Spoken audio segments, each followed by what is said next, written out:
السلام علیکم، وخت مو بخیر. پښتو شو چینل ته ښه راغلاست. د بدخشان والی د عبدالله له حکومت نه ملاتړ کړی او د ولسمشر د عکس بې عزتي یې کړې.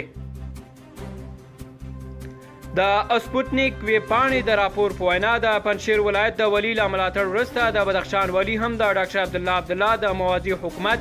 ثبات او همپالنې نه ملاتړ کړی دی او د ولایت په مقام کې د ولسمشر محمد اشرف غني عکسونه راښکته کړي او مخ ښکته یې راځوړند کړي دي. د بدخشان ولایت د برحاله والي زکریا سودا د ډاکټر عبدالله له ټول شموله حکومت نه ملاتړ اعلان کړی دی چې بیرته د ډاکټر عبدالله حکم په اساس د بدخشان والي وټاکل شو. تر دې مخکې د پنجشیر والي هم د ډاکټر عبدالله له ټول شموله موازي حکومت د ثبات او همپالنې نه خپل ملاتړ اعلان کړی و او د پنجشیر په ولایت مقام کې د ولسمشر محمد اشرف غني لګېدلي عکسونه یې له دیوالونو راښکته کړي وو.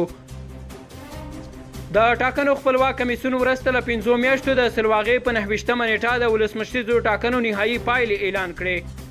چې ډاکټر محمد اشرف غني یې د 50.4% رایو په ترلاسه کولو سره د راتلونکو 5 کلونو لپاره د افغانستان منتخب ولسمشر وټاکه.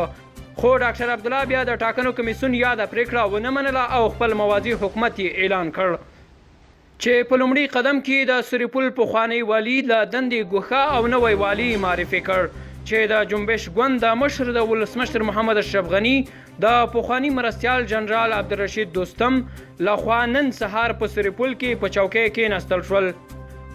او پخوانی والي له ولایت مقام نه وویستل شو. د ډاکټر عبدالله په وروستیو اقداماتو په افغانستان کې د ملګرو ملتونو دفتر یونما غبرګون ښودلی دی او ویلي دي چې د تاوتریخوالي د کمښت اونۍ ده او باید هیڅ ډله او سیاسي خوځښت غیر قانوني کړنې ونه کړي چې سولې ته به زیان ورسوي. د عبدالله حکومت چا په رسمیت نه دی پیژندلی او د افغان ولس او حکومتي چارواکو اکثریت پلویت نه لري.